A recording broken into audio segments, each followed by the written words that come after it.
Michael Yo Show. All right, what's going on? It's Michael Yo. Those dishes clanging in the background. He's just clanging his I put it down. he's clanging his background dishes right there. Erik Griffin live inside the studio. What's up, man? How are you? I'm good. I'm Saturday, man. Sorry, we were supposed to do this yesterday, and I messed up, and I'm here now. Oh, it's all good.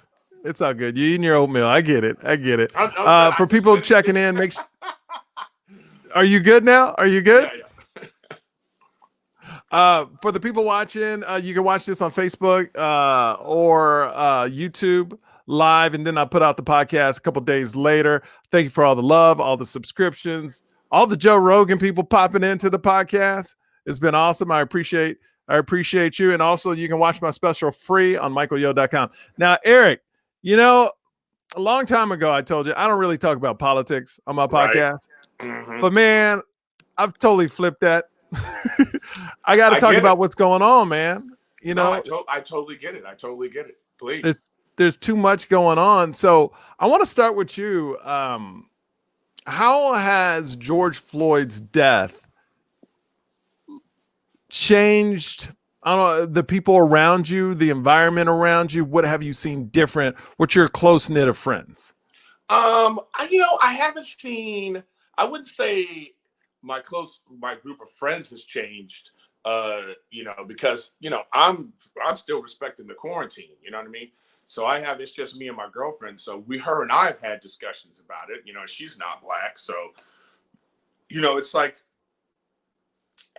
I think that this is one of these things where people hear about it and it doesn't touch their lives. So they just kind of like go, oh, that's a thing that happens and that's terrible.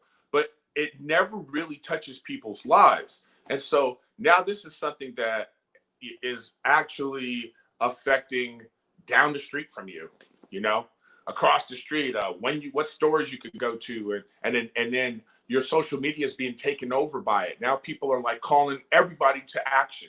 They want to hear from everybody's voice. And to the point where it's also a little intrusive in some ways too. I got these people hitting me up talking about we're boycotting celebrities who are silent. And it's like, you don't know that I'm silent. Just because I'm not posting on Instagram, it means I'm silent. Like social media is the only way to like get your voice out, or if I'm having conversations with my white neighbors, that's me doing my part. Like I don't need to do it on social media for you. Well, that's that's the thing. People, you can protest in different ways. Like you have a very big podcast, you have a very big gaming online. Like you got a lot of fans that watch you in movies. So it's a thing of, okay, I may not march, I may not post a lot about it, but guess what? I'm leading conversations on my podcast about it. I'm doing this. Exactly. So that's the one thing is I feel like people are overjudging people that don't post a lot about it. And you don't want to send that message either. Because then you're like, you can check this out. Even if you post about it, people are getting on you. That's the thing that's really crazy right now. It's like, even when you're not okay. So the other day I went on a walk. I needed to get out. I went on a walk. It was a nice day. There was a bunch of trees in my neighborhood. I took a picture. That's all I did. I took a picture, put it on my social media, and then I got somebody, oh, nice protesting, and with a middle finger. And I'm like, wow. And I don't even, I saw that. And what was that supposed to mean? I think it was just saying like this is not what you're supposed to be posting about. You're supposed to be posting about this and that. It's like, listen, I get everybody's sensitivity to it. I get everybody's outrage but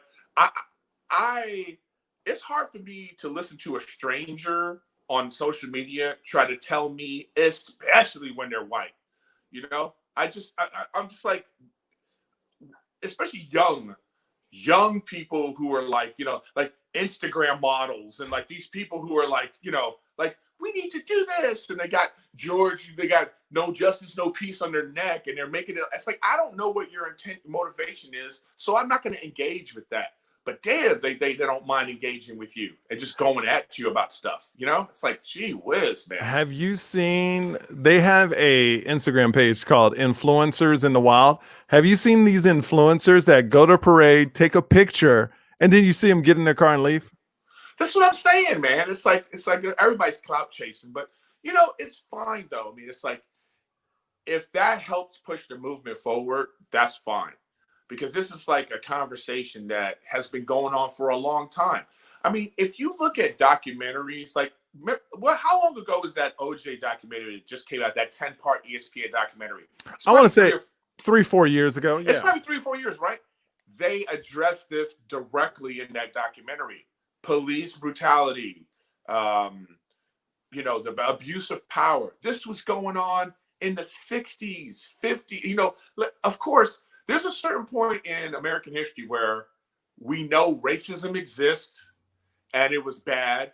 And it's one of those kind of things that I think modern white people want to go, see no evil, hear no evil, say no evil about it. Because it's like, okay, because every year there's going to be a white guilt movie that comes out that's going to remind white people how terrible they were. And it's going to make everybody be like, oh, look. But see, my thing is, like, white people shouldn't even look at that. They shouldn't feel guilty for stuff this is my thing. If you're white, you shouldn't feel guilty for what happened in the past. You should just try to make it better and educate yourself. That's all this movement is about, is educating yourself and totally knowing this really happens. Yeah, that's what I'm trying to say. I totally agree. So all I'm trying to say is, all of my point I'm bringing that up is just to say there's a point in time in history we can mark and go, okay, everything that happened during this time, there's an element of racism to it. So we don't need to harp on that. Yeah. Okay. But what I'm saying, though, is this is not an unusual thing. This is not out of the norm. This is like, this was going on in the 50s, of course, because when the world, but then also the 60s, the 70s, the 80s, the 90s. 92 was the Rodney King incident. Let me tell you. It's like, this is not something that's like, let me just finish one thing. I had a big brother from Big Brothers of America. He's like, he was Jewish, white Jewish guy. And I remember when the Rodney King incident happened. And he said to me, he was like, oh, I didn't think that really happened. I think that's just something people said. I think it was like people were blowing it out of proportion or whatnot. And you just go, but for like me, I lived in like I was ghetto adjacent, where I lived off Pico and La Brea.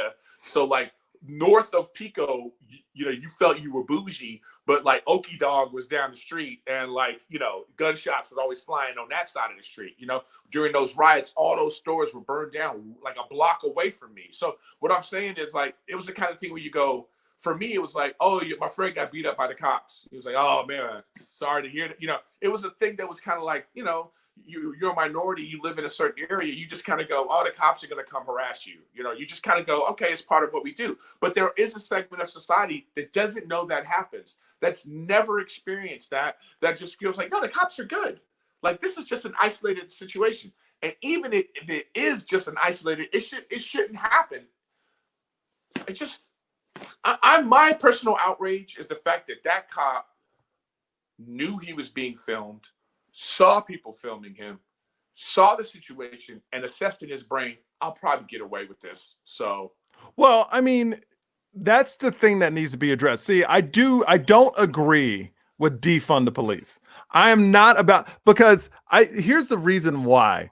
I don't agree with the term defund the police, because the term is wrong. It's not the right term is wrong, and you're giving the other party, just because when you hear defund the police, what I tell everybody, don't think people read past the headline.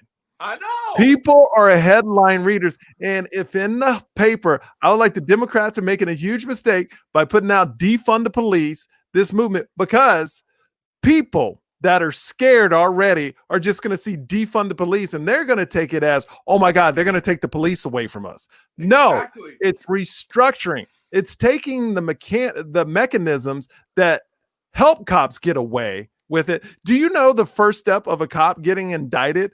When they do something wrong, they're investigated by their own police department, by people that work for the police department. And every step they go to get indicted, it's another police department or another person that's in the police, and they're protected by certain laws. All they're saying is cops. I agree. Cops have one of the most dangerous jobs in the world. You never know what you're going to get into. You never know when they walk up to that car window, who's in there. It's a stressful job, but they can't commit murder and just get away with it. There were 2,000. There were 2,000 cases. I forgot what city. It's either Minneapolis or New York of police brutality, and only 12 got indicted. That just shows you how the laws protect the cops so much. That's all I'm saying. Yeah, and so I totally agree. So, and the defund the police is such a stupid term. It's like dumb. It's like, who are the idiots behind that? As if it almost sounds to me like it's actually the people on the other side to make the other side look stupid, because it's such a stupid term. It infuriates me how dumb the social media liberal side is being portrayed. Because it's about, like, they're just saying, instead of putting $1 billion towards the police and start, it could be managed better, and some of that money could go help the neighborhoods that they have to go police. So basically, in a lot of cities, the police get a third of the fund. They're just saying, hey, with that third of the fund, do it. Mental health, do it in other, take some of that money and put it back into the neighborhoods. Like you're saying, it's a restructuring. Get the bad people that were running the programs out. It's not defund. And I was talking to one of my friends. I don't want to out him, but he's huge on one of these political talk shows. And I go, yo, you got to kill this whole crazy defund the police thing, because that's not what you're trying to say. And that's something somebody made up on social media, and now it's going viral. And I wouldn't disagree with you, Eric. I think it's something the other party could have made up. And even if our party did make it up, because I'm a Democrat, well, actually, I'm an independent. I vote for who I like. But I feel right now that's something that's going to hurt your movement. And all Trump needs is that little space to have an enemy. He just needs an enemy. He's already got the space. The space has already been given to him. Yeah. Like, what, I don't, what's like this? There was an election, but this is one of the ones that you go, does this mean anything? Because we know Biden's going to win the thing, I think, right? I don't know, but man. It's funny because, like, I just saw the thing, and Bernie was right behind him still. So he better pick him as his vice president or something. Like, Biden better pick him, Elizabeth Warren, get Buttigieg as the something or other. I don't know, but he needs to get, get Buttigieg something. Something. I don't know what he would be qualified for, but like get these people, because, anyways, that's a whole other discussion. But this George Floyd situation is just, to me, I don't want to harp on the racial component of it, because I think the discussion gets lost in race. Because to me, an equal factor is the abuse of power. And the fact, like I said, the fact that these 4 cops, okay, I talked about this on my podcast, but I'm going to talk about it with you too. Okay, there's 3 branches of government. So the unofficial 4th branch of government was supposed to be the media. It's supposed to, put the information out so the public can be like, oh, that's going on, this is going on, be informed. We can't trust the media right now. Yeah, it's all politicized. CNN, Fox, they're exactly the same, okay? They do the exact same type of nonsense, back and forth, all right? So you can't trust the information. So now the 5th branch right now, it's us. It's everybody with their cell phone. If we didn't record that man murdering him, they would have got away with it. Just like Ahmaud. They would have got away with it. That happened in March. That happened in March, and nothing happened, and they got off until the video came out. And his lawyer, it wasn't even Ahmaud's lawyer. It was other people's lawyer put it out because he thought it would help. Well, it didn't. But what I'm saying is, even this is what I don't understand. Even when people have videotapes, they still fight it. There's a certain audience out there that will be like, yo, he must have did something. Like the lawyer for the cops of George Floyd said, well, he was resisting arrest. It wasn't a hard resist, but he didn't do what he said. And I'll go, but here's the thing. This is the thing with that. It's like, it's like you would hope common sense prevails. It's like, because here's my thing. I don't care if he was resisting arrest. That's the job. Mm-hmm. That's the job you sign up for. You train for those situations because you're dealing with people who are most of the time criminals or overly emotional, hot-headed, whatever is going on in the situation where the cops have to be called. It's not peaceful. That's their job. So for them to tell me we're dealing with a dangerous person, yeah, that's why you went to school for 9 months or whatever the training is to be a cop, to learn how to, you know, to de-escalate situations, to learn how to like get guys down on the ground like that guy handcuffed with his face to the ground. You got him. What do you think about the other officers, which I think is a great play by their lawyer, saying, "Hey, it was a superiority thing. Like we had to follow what this cop said because, you know, he's our boss." It's kind of like the military. I don't want to compare being a cop to the military, but like if your person says charge, you got to charge. You know? No. I totally get that, and so that's why. Okay, see, I'm glad you brought this up. That's why they don't just knock on someone's door and go, "Yo, we need you to lead a brigade into a war. Are you ready?" No, they don't do it like that. That's why there's training. That's why there's a system in place to rank up. That's why you have this process where if somebody's in a certain situation, you know, it's like you know, if you go to the doctor and they go, "Well, this is our thoracic surgeon," you know this motherfucker didn't start yesterday. Yeah. Okay, he didn't start yesterday. So it's like when you go and it says the chief of surgery, you know that there was a process for this person to get here. We don't know the process with the cops. So I get that guy saying that, because this is what I'm saying, why it's an abuse of power, why there's no oversight, because they've gotten away with enough little things and maybe a few big things that now they go, well, we're fine in this situation. Like, even if that cop was like, those other three cops were like, damn, homeboy's going too far again, or he's going too far this time. You know, it's like, if they even know, well, remember when he went too far that one time and he got away with it? And then I was being harassed at work by all the other cops because I wasn't, you know, with the program. Because I didn't have his back. Because I didn't, exactly. So what I'm saying is, like, you put in this moral dilemma, not excusing those guys at all, not excusing them at all. I'm just saying it's a systematic problem that leads to the abuse of power. That term "power corrupts" is real. That they have power, it corrupts them, and then they kill people.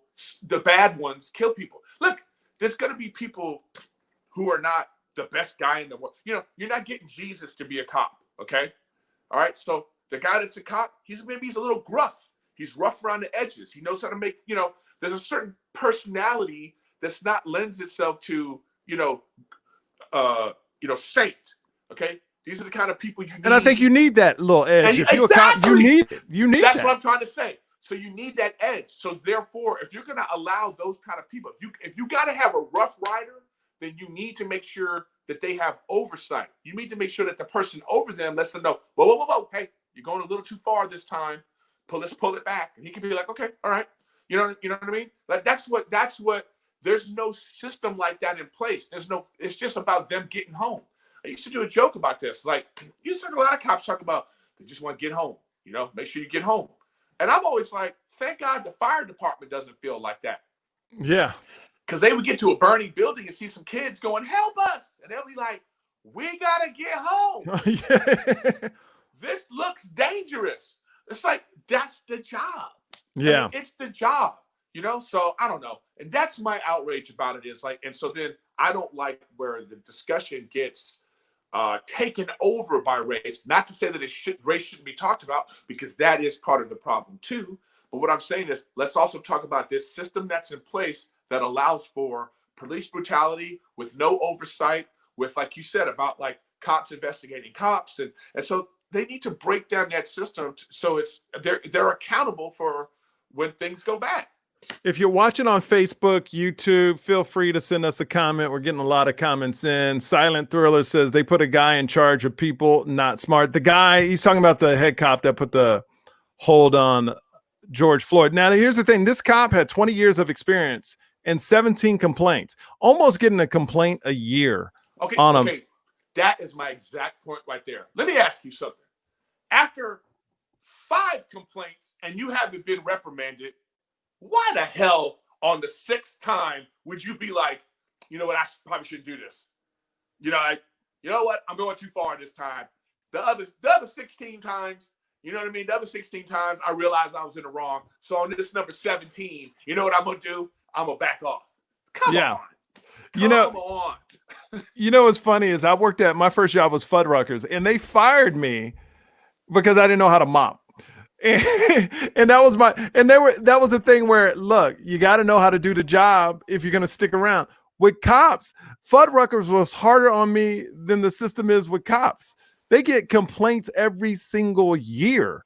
By the way, let's not also, I don't want to just pile up on cops because I want to talk about this. I want to talk about this. It's a low-paying job where they risk their life.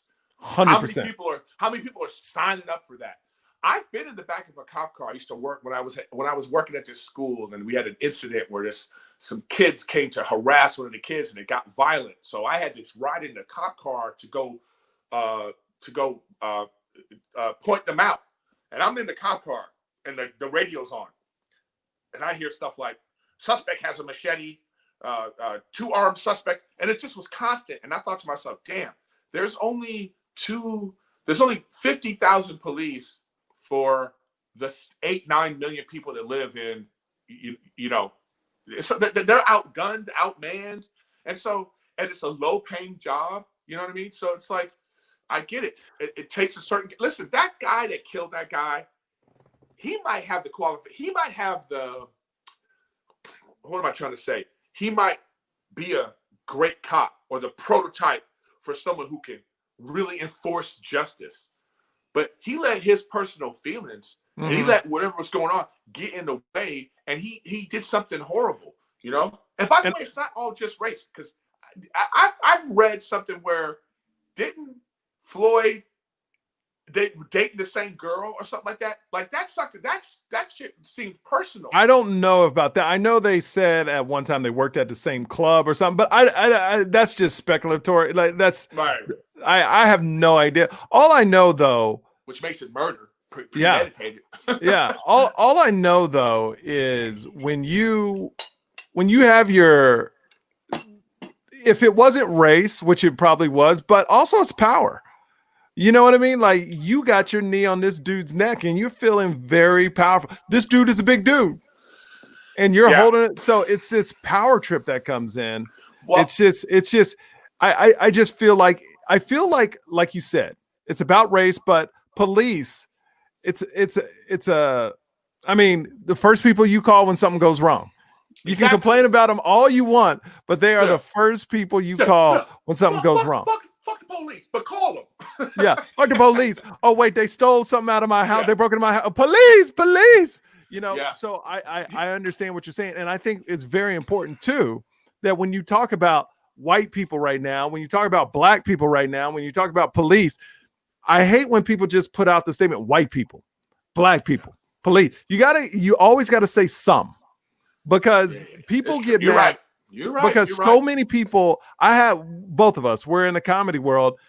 Comics know how to express their feelings. One of my white comic friends, a great guy, everybody knows, but he goes, you know what's messed up is every time I turn on TV, they're blaming white people for everything.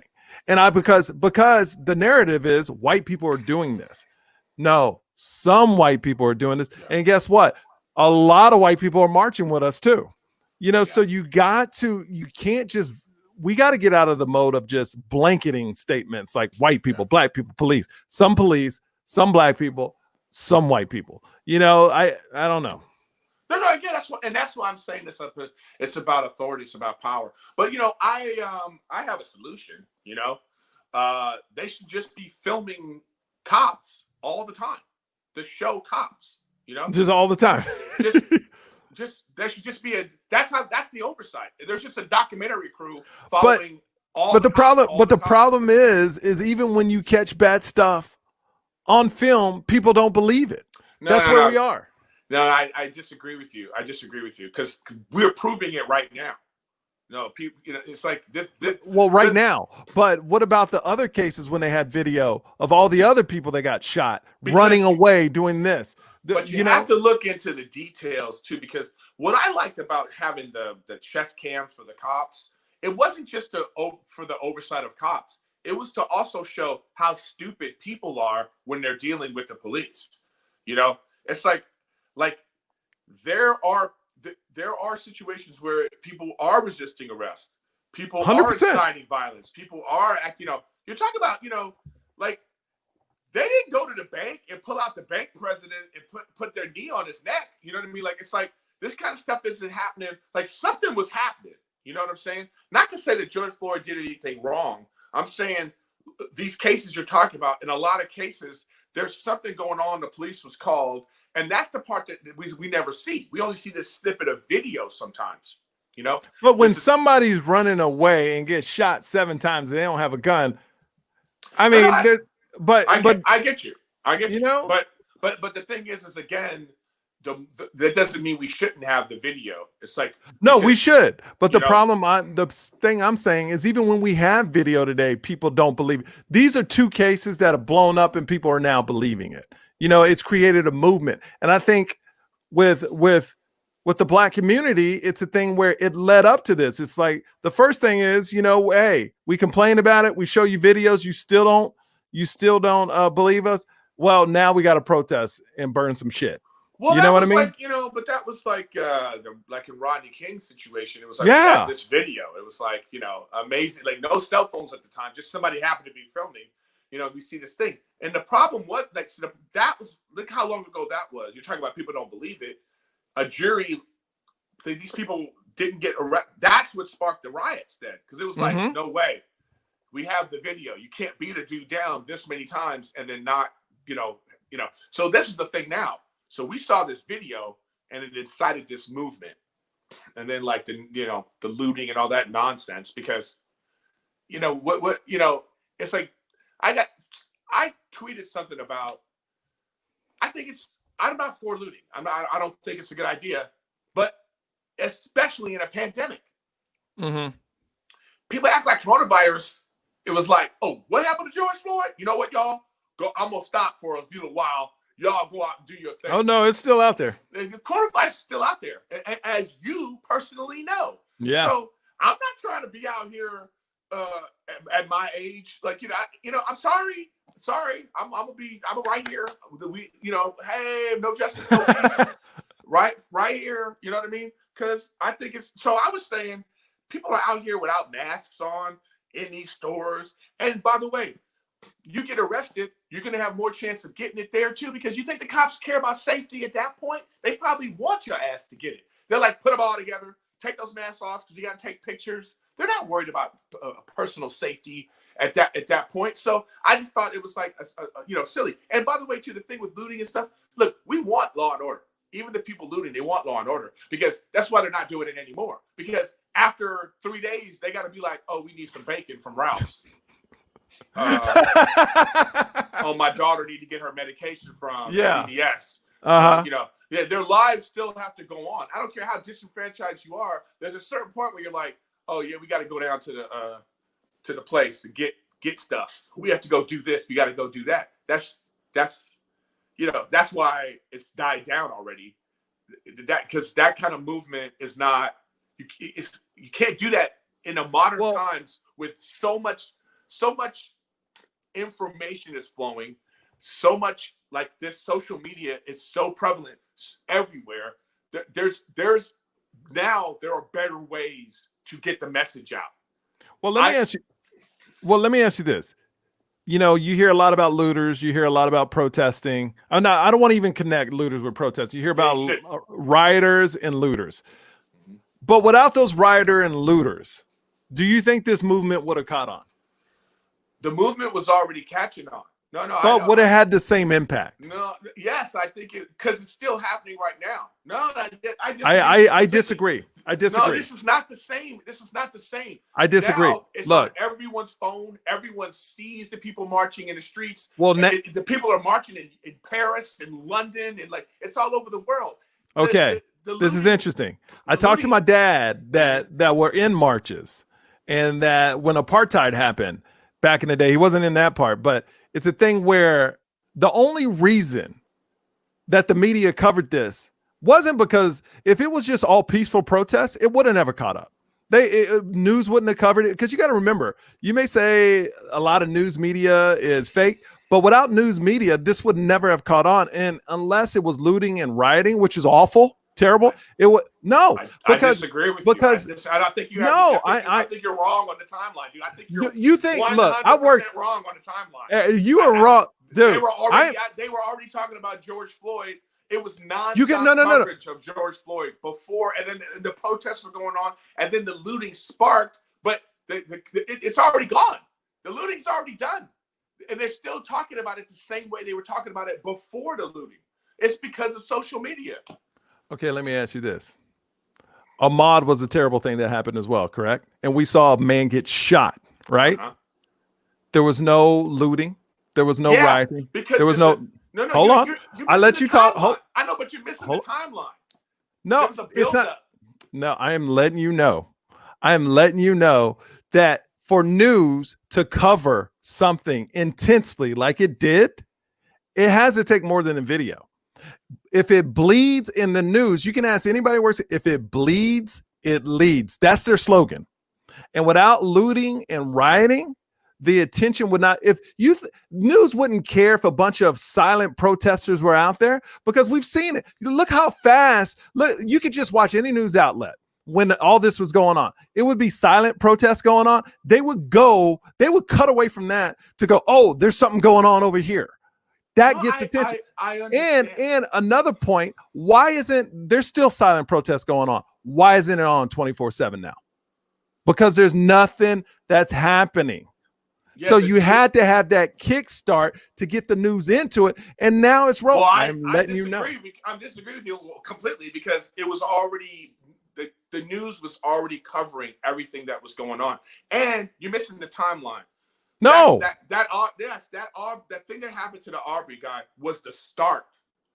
The pandemic and quarantine, 40 million people being out of work, the buildup of all the tensions, and then that was the Flint, and then boom, then the explosion. But what I'm saying is, this thing is still going on.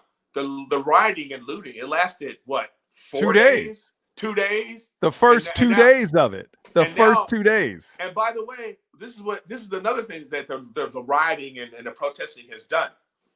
They have made it now where the government has a foolproof excuse for when the coronavirus explodes again. Of course. That's why they opened it up.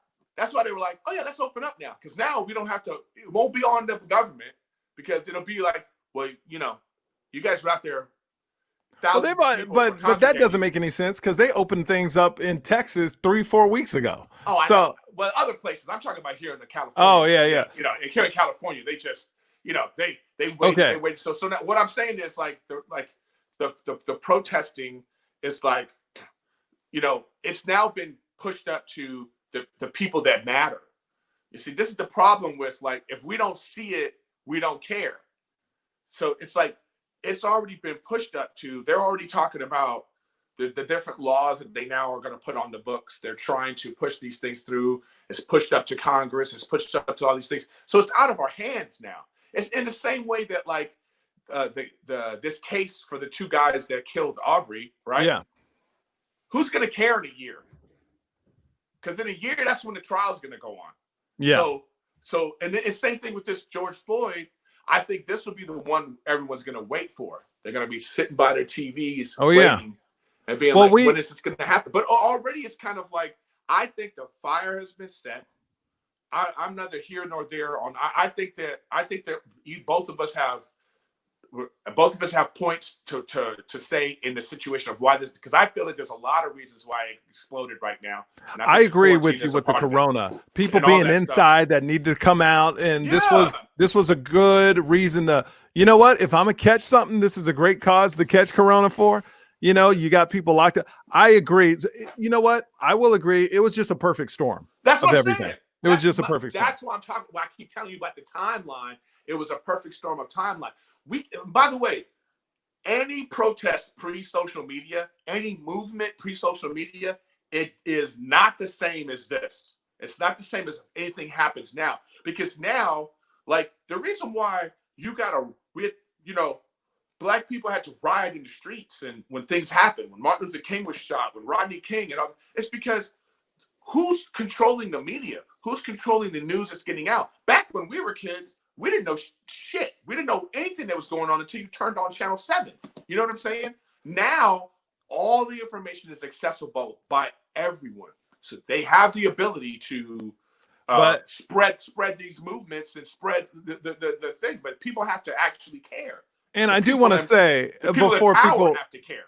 I do want to say before people like that listen to this pod get mad, I don't agree with the looters and rioters, but I'm going to stand with my point. Just like my dad said, these type of movements do not happen with a little bit of violence, because violence is the thing that made America. America was started on violence. So people pay attention to violence. They don't pay attention to silent protesters. This had to happen.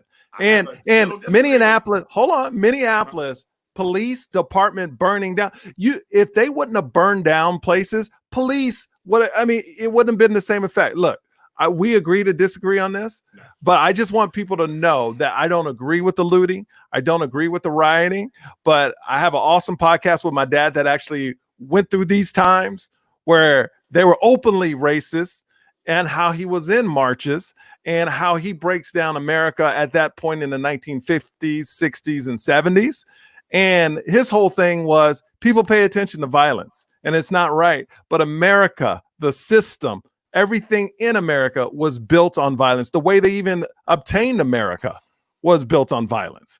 So it's a great podcast. Well, that's the way any country was formed in war. In a war, things were taken, But I just have a small point of contention here.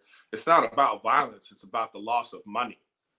You think that it's just the violence? No, but burning down buildings equals loss of money. I know, but it's all about money. Okay, what's his name? The Donald Sterling for the Clippers. He got kicked out not because he was racist, because Coke, Pepsi, and all these places we're pulling out of the Staples Center, and that's the moment that they went, "Oh yeah, he's got to go." We got to get him out. I mean, violence. This is again, it's about money. When they went to Beverly Hills, because that's what you're saying. So look, I understand. I'm not for any kind of. I don't like violence. I don't like the looting, whatever. Okay. No, it's terrible. But it's a byproduct of pushing a movement forward, and I understand that. But when they go to Beverly Hills, that's when the people up top go, "Yeah, we gotta do something about this," and then it gets pushed through. So I agree with you. I'm just saying that. I just think that in this particular instance, I think that. But see, one of the things I have to remember that I'm here in California. Because I'm really talking about what was going on here in California. Yes. Like what was happening. Because people don't know all the stuff that's going on all over the world, even in our own country. Like they were showing stuff, but we didn't really know all that was going on in Minnesota. I'm talking about what happened here in California.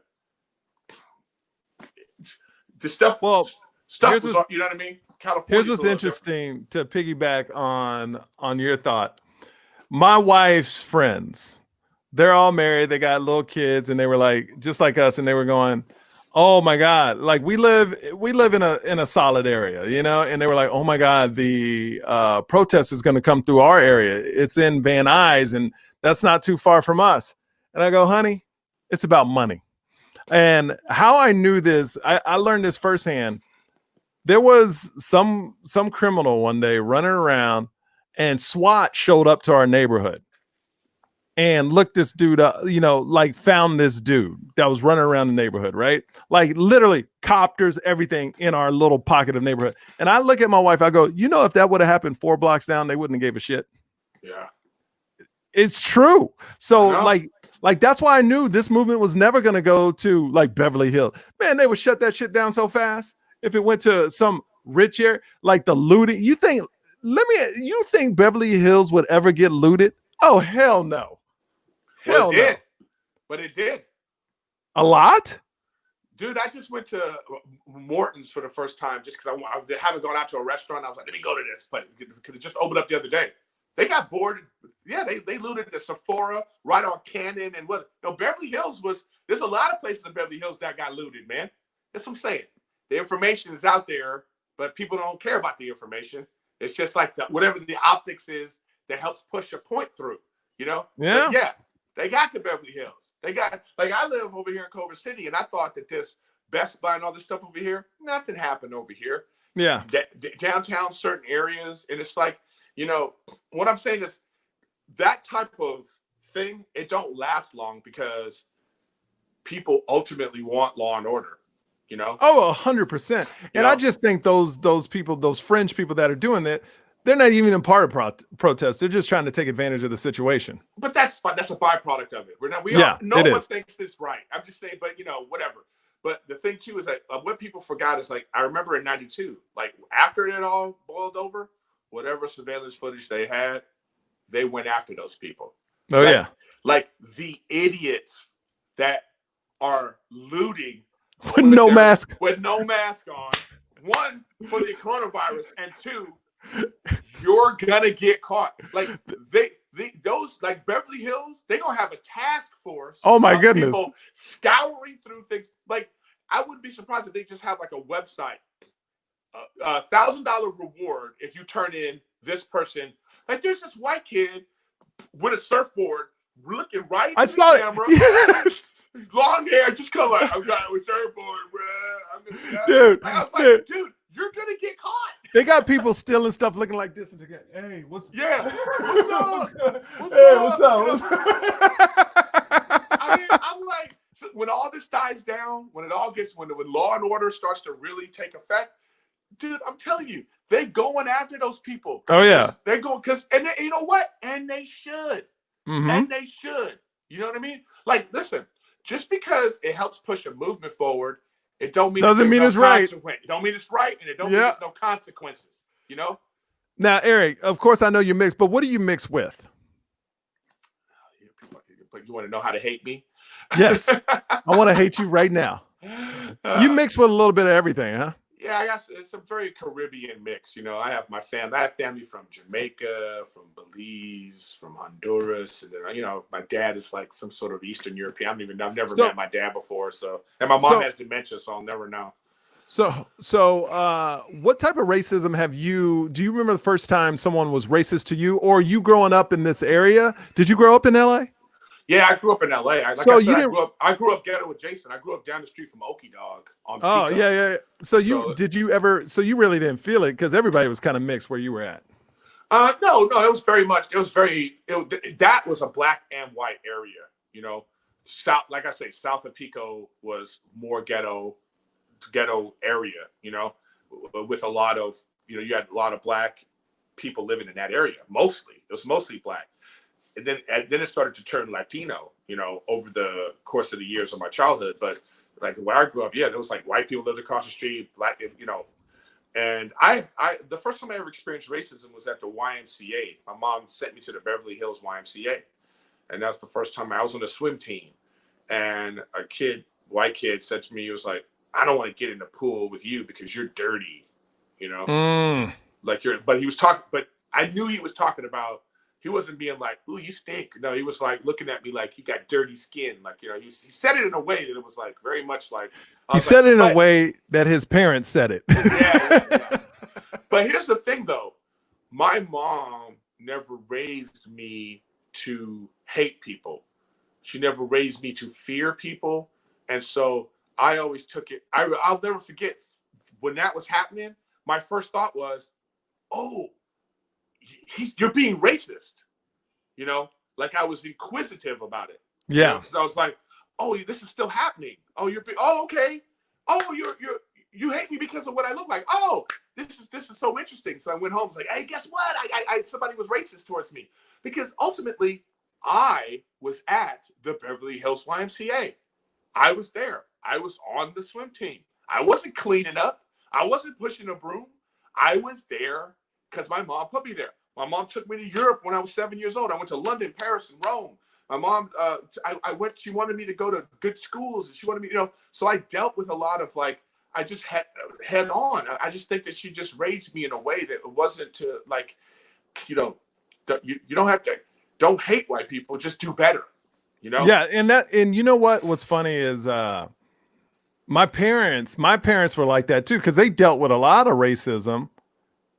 But I've never heard my parents say one thing bad about white people. Exactly.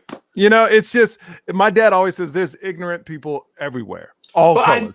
But here's the thing, though. I know my mom experienced it because I heard her stories. Her choice was to not let me experience those things, and it's a difficult choice if you're, you know, you're a black father, black mother. That's a choice you have to make. It's like, what do I tell my kids? Because what I often think about is like, there's these young people out here protesting, and I get it, but if you're a 20-year-old white person right now, you're 20, 8 years of your life, you had a black president, and 8 of your formidable years, you had a black president. So for some people, I can see some white kids being like, what racism are you talking about? 100%. It's like, what do you mean? The leader of the free world was black, and his last name was, Barack Obama. It was a, weird sort of like, so I get the idea that like some young people are like, well, I don't, is it really that bad? So I think it all goes down. Videos. Yeah. Go ahead. No, I'll cut you off. Go ahead, please. No, I'm just saying that's why it's important to get back to what we've been talking about. It's like, I think it's important to like get this message out that like, no, there's still remnants of the old world still in power. There's still people, and it takes a long time to weed that stuff out, and the best way to look at it is to look at sports. Sports is a great way to look at it, mirrors society. And I'll give you an example. Look at the NBA. There was a time when the NBA 50s, 60s, it was all white. Okay. And then 70s come around, 70s, 80s, predominantly black. No black coaches. Late 80s, you have black coaches. 90s, black coaches. 90s, 2000s, you start to have general managers. You start to have people running, presidents of operations. And now we have one black owner. Okay. Now, look how long that took. And there's still a disparity of like power and how things are perceived and how, they still have issues. Mm-hmm. And look how long that took. You're talking about 50 years. Look, people are still alive that remember when black people weren't allowed to play baseball. Jackie Robinson is on. There's people in their 90s. I always say this. They didn't pass out newsletters to America and go, hey, we like black people now because we let them play baseball. No, there was a lot of pushback. So, and it's 75, 80 years later, and it's still, we still have this sort of racial divide. So all I'm trying to say is that society is going to take just as long. Oh yeah, it's gonna take just as long, if not longer. You and me, we may not be alive when racism's not an issue. Well, I said it on Rogan's podcast, and it's a thing where I truly believe this. And if you listen to my podcast, you're sick of me hearing it, but there's always new people coming in. Racism, you hear 200 to 300 years ago, right? It goes back 400 years. But when you really think about it, that's just 3 to 4 people ago. And if you think just 3 or 4, if you have a great grandfather and you're white, guess what? They might have had slaves. You know what I mean? So it's a thing. Do you think in just 2 cycles of people, it's going to go away? That's it. We're on the same page. It's very simple. It's 3 to 4 people ago, and it'll probably take 3 to 4 to 6 people in front of us before racism is always going to be around, but where it's at a much better place. I would say 5 to 6 people in front of us. Well, here's the thing. See, I don't mind. I mean, honestly, this is just my perspective, by the way, everyone listening, if there's still people listening. I'm fine with you being racist. As long as the powers that be don't give you power over me. Mm-hmm. It's like if I'm in a restaurant and some old racist dude is like, what is that N-word doing in here? Like whatever, they can say whatever they want because I can still eat in this restaurant. Yeah. Mm-hmm. I mean, you can't police people's prejudice and people's preference and people's tribal behavior because people that we know personally are very tribal. They don't think they are, but hey, look at the people you associate with. It's just like let me be 100 right now. Mm-hmm. The podcasting world is very tribal. It's very Oh, white. 100%. It's very white male, and they help white males help white males out. It's very tribal. You know, the people that listen to it, the people that watch it, the people that like, you know, it is what it is. So, but does that mean it's racist? It's like I use this analogy. Like, I'm not a big fan of alternative comedy. Okay. Mm-hmm. All right. So maybe if I'm not, that's not, maybe I don't get it. All right. But that's just my prejudice. I don't like that style of comedy. But once I go to the manager of the comedy store and go, you shouldn't book them. Now That's when you're it the becomes problem. racist. That's when Yeah. I become the problem. But I can still have my opinion, you know? So how do I change my opinion? I got to educate myself. I got to go meet these people. I got to go talk to them. I got to go to alternative comedy shows. I got to meet alternative comics. I got to hear their perspective. I got to see that, oh man, you know what? You came to that joke just the way I come to my joke. And then you go, oh, wow. Actually, we actually the same. It's just a different, it's like, and that's what's needed. It's like communication and education and love and respect. So now I have a different opinion about that. And I think that that could be taken, extrapolated towards, you know, people and race relations. Mm-hmm. You know, it's the same kind of thing. But what I'm saying is we just have to remember, you can't force people to love you. You can't force people to like not feel the way they feel. But what we can demand of them is you still have to respect each other, especially when you on the job. Yes, I think when you're on a job and your job is to deal with all cultures, races, yeah, that you have to respect that. But I also believe that as long you could be racist, but as long as we're educating the people around you where they can call you out for it, I think it's a good thing. Like, I don't mind if people are racist either. You know, hopefully we can abolish it as long as Right. you don't affect me. And as long as there are more people that are not racist, because there's always going to be racist people in the world. And guess what? Once we take care of the skin color races, they're going to find another way to use. You a Scorpio? We don't deal with Scorpios. We're already doing it, man. It's economics. We're Yeah. already doing it.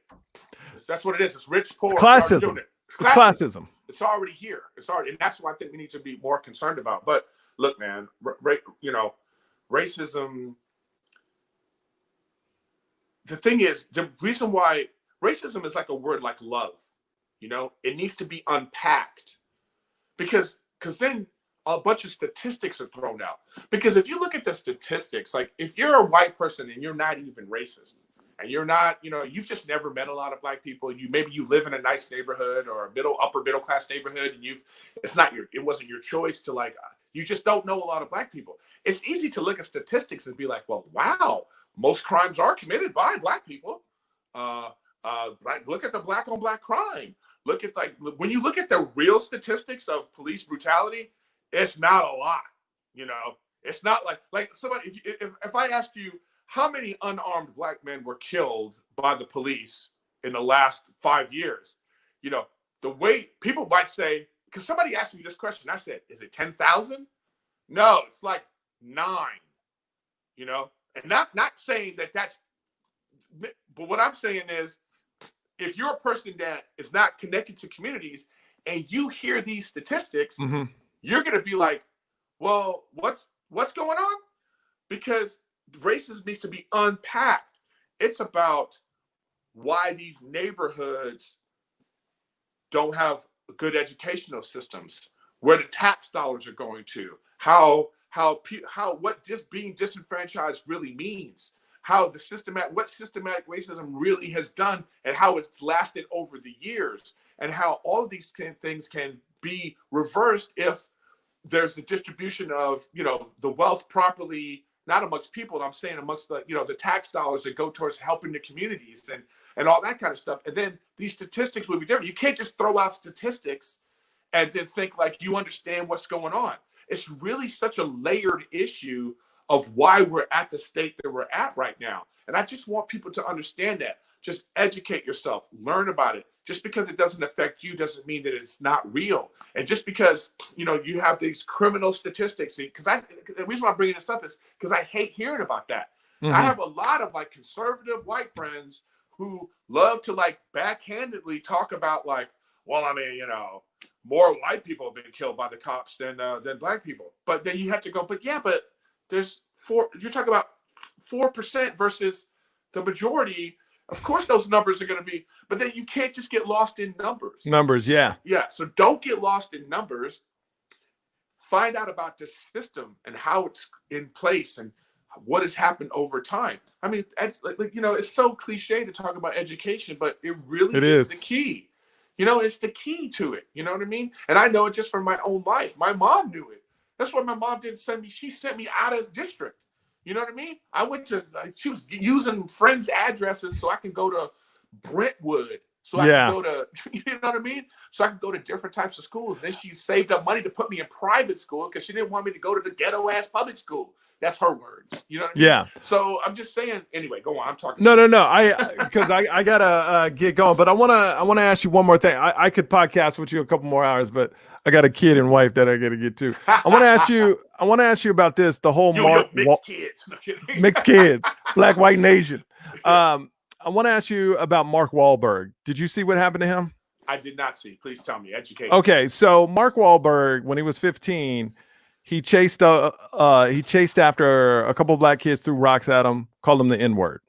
Another story, at 18 years old, he beat one Asian kid with some kind of baton, unconscious, and really beat up another kid really bad, Asian kid. So these are hate crimes. So 31 years later, he's 49.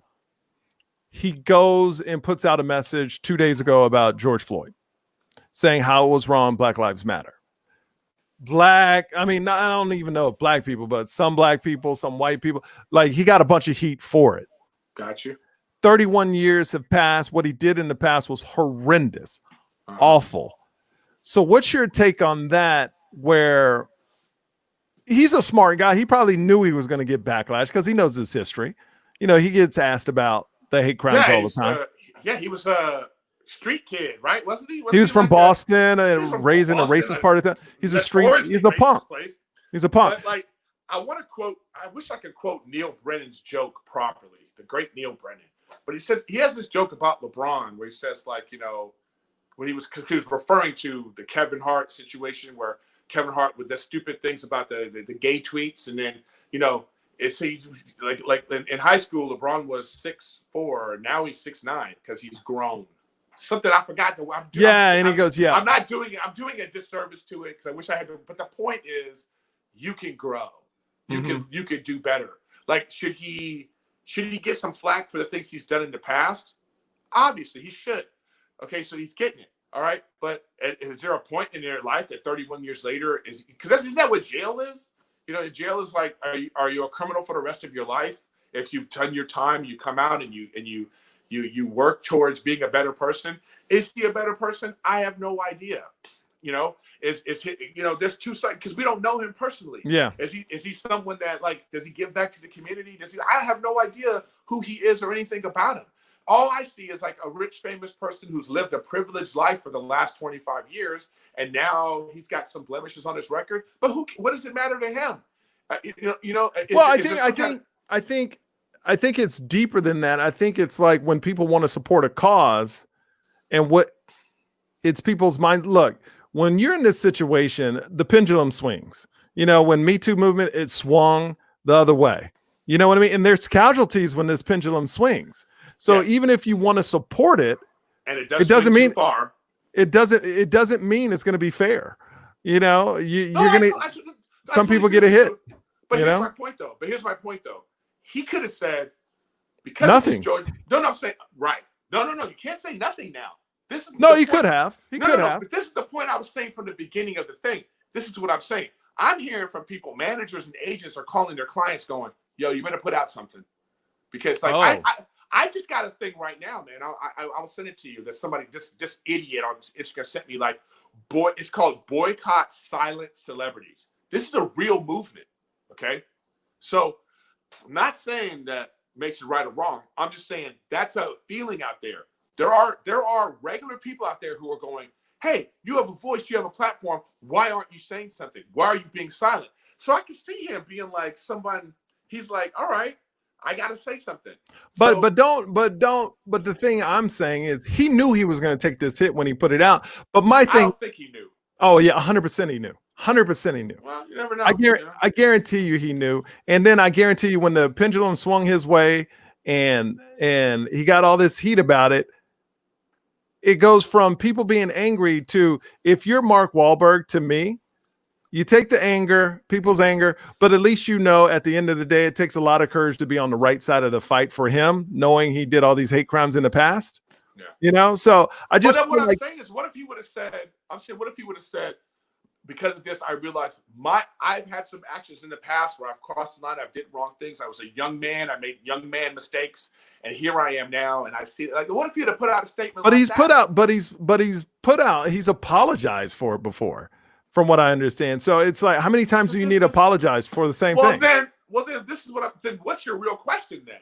So is your question like, my question to you was, what do you think about him getting a bunch of heat from things he did 31 years ago when he tried to support the George Floyd's cause? He's already okay. So if you're saying to me right now that he's already gotten flack for it and apologized for it, then I think it's ridiculous that he's getting flack now. Okay, because it is. So yeah, because it's two different things. If you're saying to me that no one knew about this, everybody knows, put this out. Okay, well then it's ridiculous that he's getting flack.